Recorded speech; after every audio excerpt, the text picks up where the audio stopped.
anggelar nilai-nilai luhur kitab Ramayana kanthi lampan Angklari Titising Wedowati. Editor Firmana Setyabudi, ilustrator Agil Wahyu Kusuma, kameramen Dani Rahmawati, pengarah acara Ibu Tuti Ertno, pandongeng Ki Ngabei, sugeng midhangetaken.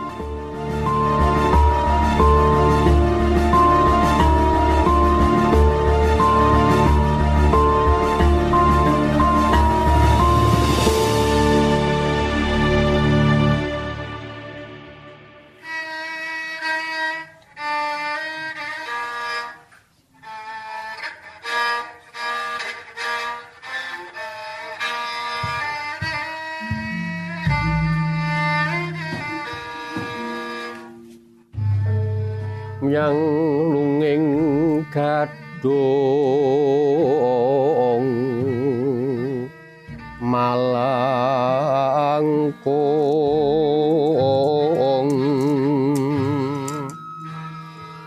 pindha keswa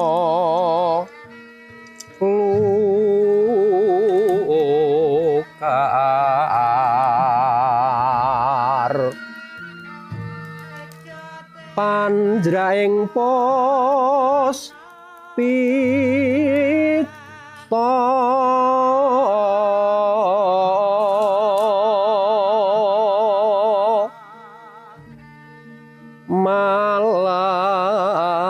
malangkung tarah tebang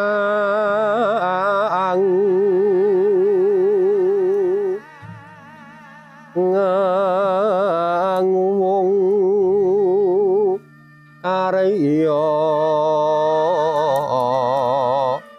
lamong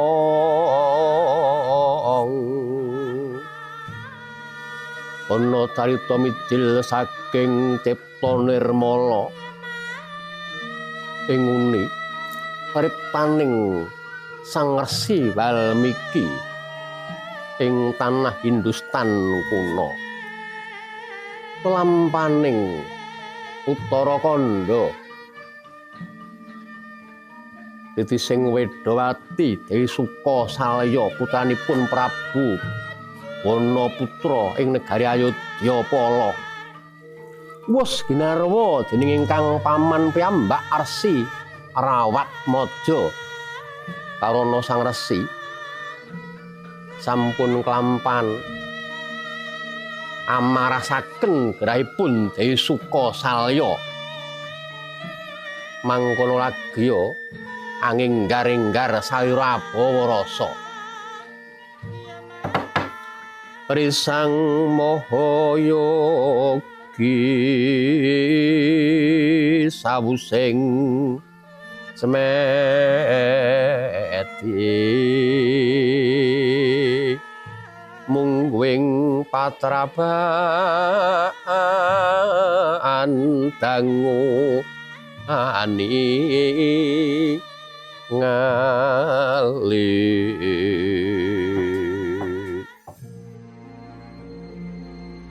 mangkoto mangko nini Dewi Sukosalya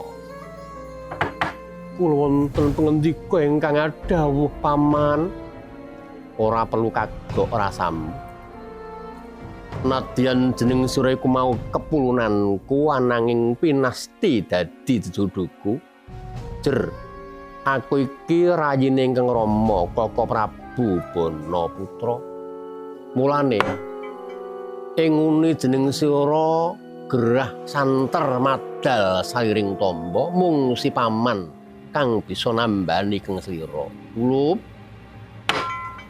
mung wae mbok menawa ana ganjelaning atimu Sukosalya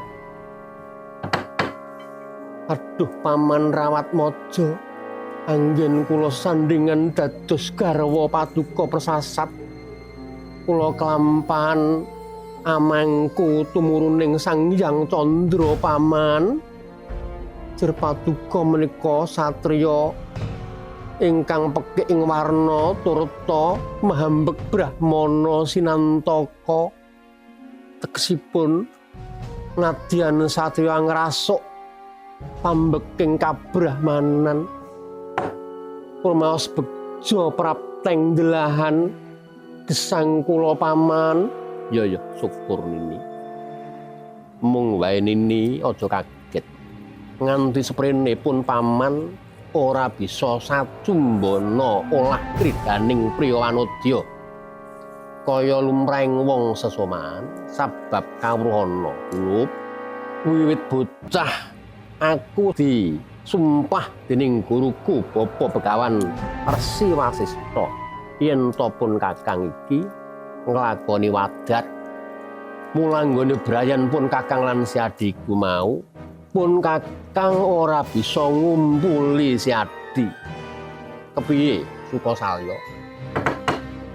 Aduh, Penemban menika mboten dados sebab careming asmara menika mboten kedah nindakaken sanggama ananging ternyuwing manah nggih kula sumungkem ing ngarsa paduka menika tanpa beda kula ladi paduka Penemban. Syukur lamun mangkono Sukasalya. Rawatmaja, aku kang teka Rawatmaja yo kaget.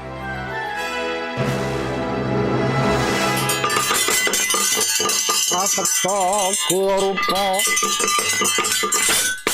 Risadena Rendra ya kala aku tan maling gambira marang angisis yung metu Prabowo amit pasangaliman tapi linepatno ing ilo-ilo maweng tawang tuwang Resi Rawatmaja aja kaget aku sing teka Rawatmaja. Om awit namastu namasidam sekaring bahono lagi. Siure iku mau sapa? Kok lanyo-lanyo dilacak-dilacak mlebu pertapan parang gumiwang ora nganggo srobo-srobo. Dalah.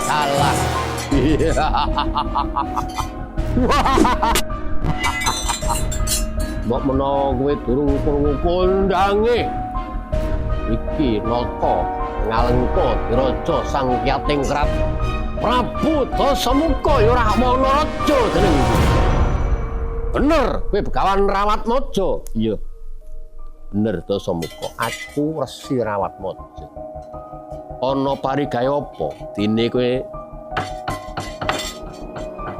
lekutha anggonku lagi jagungan kelawan bojoku Yayi Dewi Sukasalya. Lah, ya iki ini Rawatmaja. Engune aku nate nganglang jagat kepethuk salah sawijining wanodya kang sulistya ing warna. Jenenge Dewi Sri Wedawati. Wedawati ku mau kejaba ayu rupane uga solehah tulus ngumala ing budi pinter maca weda suci. Mula sinebut Wedawati. Lah aku kayungiyun kelawan si Wedawati. Bareng tak jawat arep tak pundhut garwa, mopo malah pati obong tak tututing lurunging panitisan. Wedawati pukuh ora gelem ngladeni Dasamuka. Ning dheweke marsita lamun bakal nitis lawan Dewi Sukasalya. Mulane Rawatmaja, aku ngerti. Yen tenane anggonmu omah-omah mau samudana, wong omah-omah sing jenenge Palakrama Cumbana. Kuwi olah kridaning kakung lan wanodya. Mulane wong rabi ku mau sebab merlokke sacumbana. Lah kuwi mau ora susah sacumbana sebab iku mau Brahmacarya, ngono to?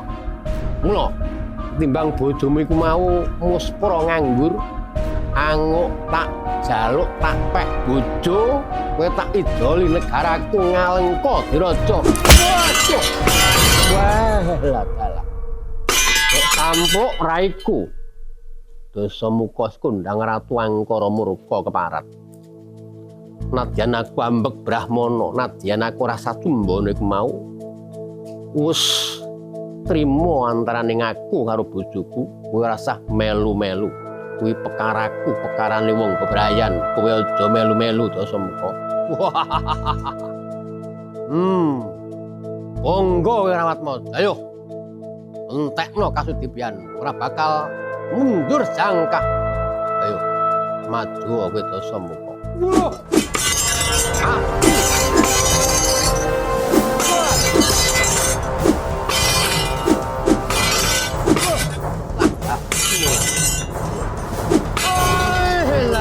Lah. Ya.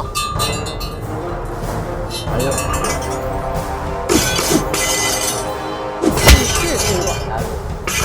Ayo. Ayo. Mati. Ayo tambah skor.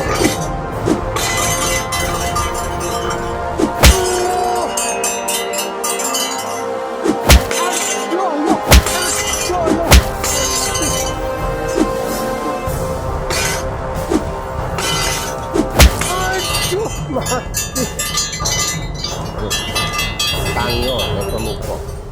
Ora-orane aku mundur jangkah untuk. Abet pedang Mentawa. Ayo. Wah, kok tangkis parat. Ayo.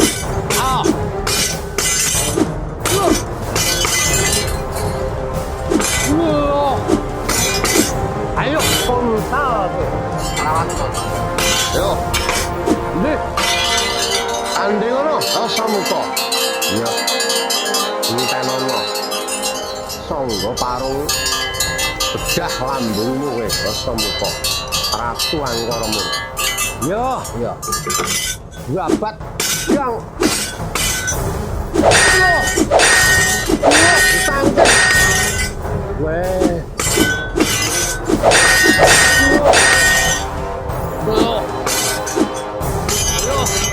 Nanti kena lu. Weh. Yo. Wah, ngepak mesin traktor. Yo.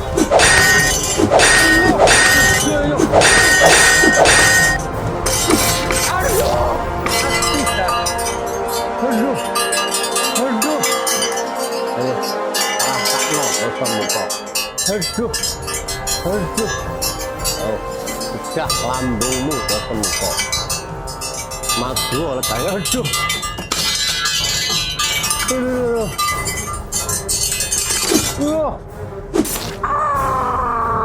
Aduh. Dikit yang pengapet. Ayo, juat dulumu. Aduh. Juat dulumu.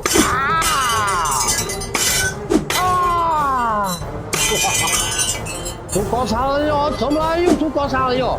Entenono Dasamuka, Sukasalya.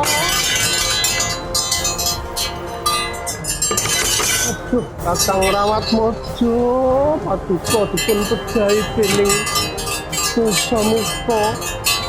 Tulungono Dewa, aku tulungono Dewa.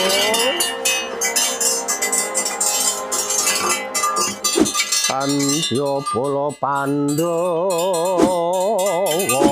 amya gumulung mangkir ring sata Kurawa kambah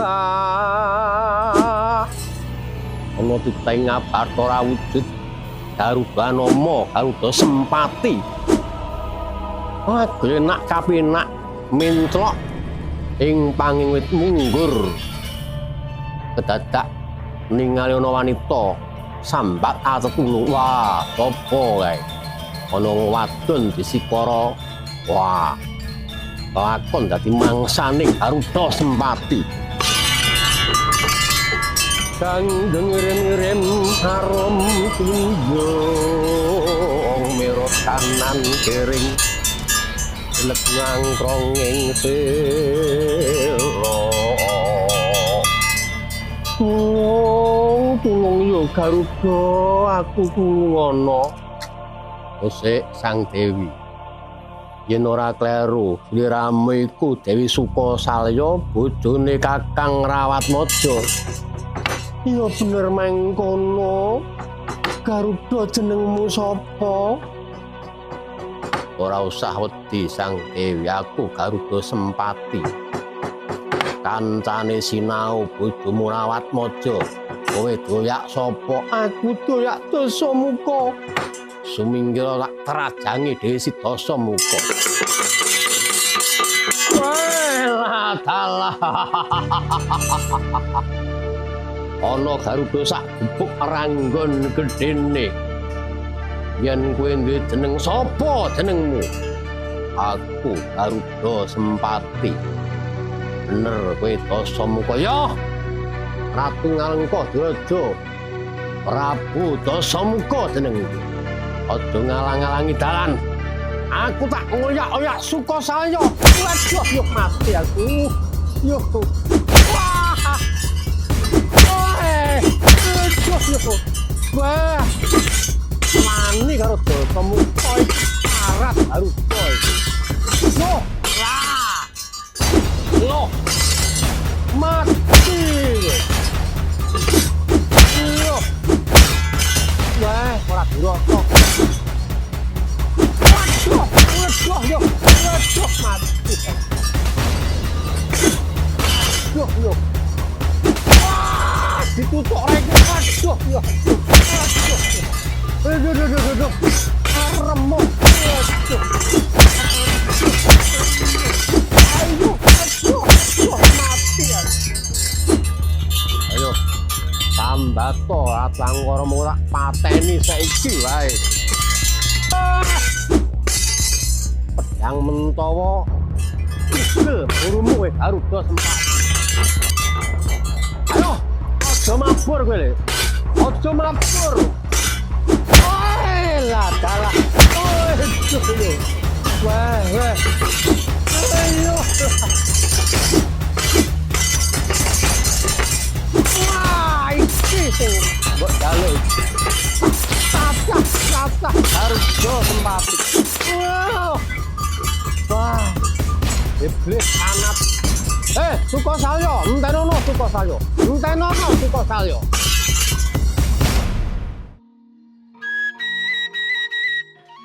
Prisangma yogi sawu sing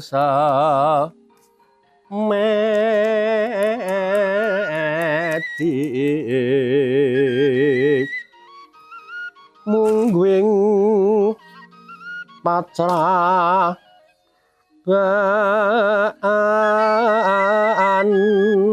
dangu ani ngali wijeling sasongko saking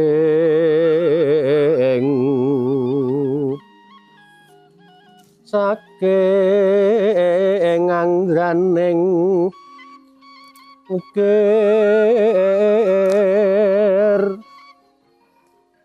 aglaring karnan yasira alon wijiling sabdo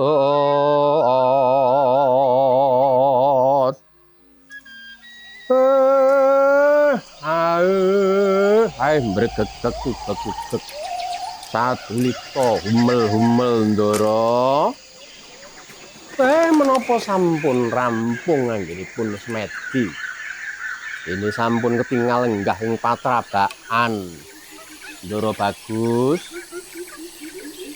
iya Kakang Semar kaya wis pundhat anggonku tarak brata 40 dina 40 bengi lengatimu nyuwun karahayoning jagat Mo Apa to, Le?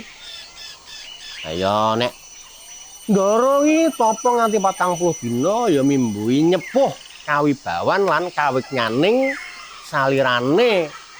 Dadi duwe ngelmu laduni. Ngelmu laduni, ilmu apa, Truk? Weruh sadurunge narah iki laduni. Oh, ngono. Aku ki yo duwe ngelmu saka ulengane bendara iki. Ngelmu apa, Reng? Aku warai no, ora aku nang kene bodho dhewe. Lah iya. Rene. Lah. Kawruh jero sajake iki jero. Kok saiki petheken, ya toh. Petheken. Cedhak ora singgolan, adoh ora gineplokan, ora pisah selawase. Pisahe besok zaman loka baka. Ngelmu dhuwur iki. Lah apa kuwi ya, Ma? Apa mau wangsulan apa? Cedhak ora singgolan, adoh ora gineplokan, ora pisah selawase, pisah besok zaman loka baka. Apa mau? Ayo aku ora ngerti to ya. Lah aku sing diwejang si Gareng kuwi ya bapak ya ora ngerti. Dasar bapak ki nek karo ngelmu bodho, gerang kongkang ora tata. Apa, Reng? Gampang wae. Cedhak ora singgolan, adoh katan gineplokan, ora pisah selawase. Patine besok zaman loka baka ora liya mung ayang-ayang. Ayang-ayang apa kuwi lho, ayang-ayangmu kuwi? Wah, wedhus iki. Karo ngono tenan-tenan kok beli mung ayang-ayang. Sukosalya. Entenono Sukosalya. Lah, enten tamu niki ndara. Surem-surem Dewangkara king kinlir mangusa kang layon. Inyo ilang memanise.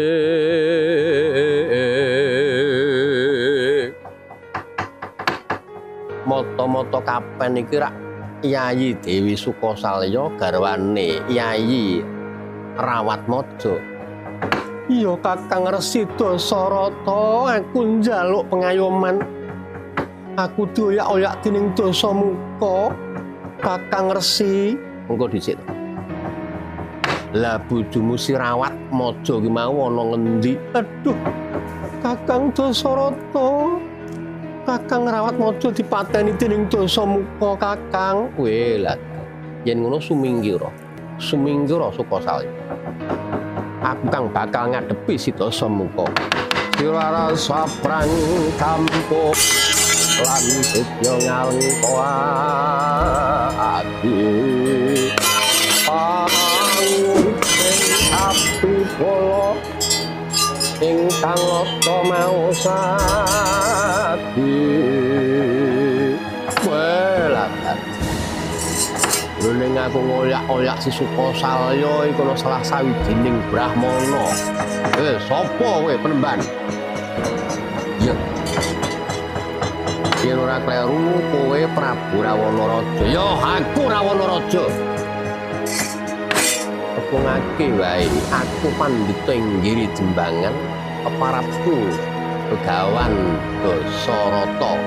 Dasarata? Ya. Kowe gati mopo kowe tumeka kene? Dasamuka, aku golek calon garwaku Dewi Sukosalya. Sukosalya ana pengayomaning Resi Dasarata. Yen ngono tak jaluk ya Sang Resi. Aku kepengin dhaupan palakrama kelawan si Dewi Sukosalya. Aku kelakon bedah negara Ayodya pala negaraning Prabu Banaputra wong tuane Sukosalya. Trimo negara Ayodya tak pasrahke kowe ning Sukosalya wenehke aku ya Dasarata. Ya. Ning tenan kowe masrahke negara Ayodya sakmutuhe. Negara Ayodya sakmutuhe wengkon jajane tak pasrahke marang kowe. Ya. Yen ngono Yayi Dewi Sukosalya mrene Sukosalya. Ana dawuh apa Kakang Penemban? Yayi, ilakno atimu ya Yayi. nadyan kowe pisah lawan bojomu Sirawatmaja gelemo digarwa dening Dasamuka. Ora-orane iki bakal sengsara uripmu Sukasalya. Iya ya Kakang. Yen pancen ngono kersamu aku manut karo kupingmu mulya Kakang Dasarata. Lah. Kene mung gampang wae. Matur nuwun Dasarata, Kakang Dasarata merga wis gawe leganing atiku. Tak anggap sedulur tuwa. Tampanan negara Ayodya, Sukasalya ayo nduk. Tak boyong ing Ngalengka diraja ya Sukasalya. Ayo bali negara Ngalengka diraja.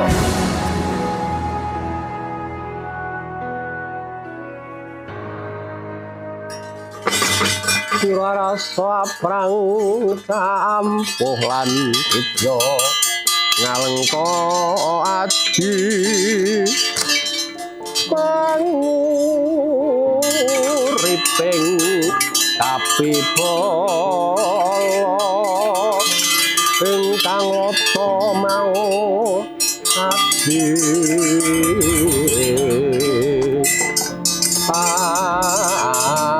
panjur ning kepa ira yen ana patyeng palukon yen ana patyeng palukon welatalah lakon tenan duwe bojo titising Wedawati. Ning ana pertapan kono mau iso omongane sapa, saiki kok malah mung meneng wae. Lho. Lah dalah. Lah kok dadi kembang? Waduh mati ya. Dasarata ngapusi aku. Jebul Sukasalya iku marwa Sukasalya sing tenan pujan saka kembang. Mati dening kembang iki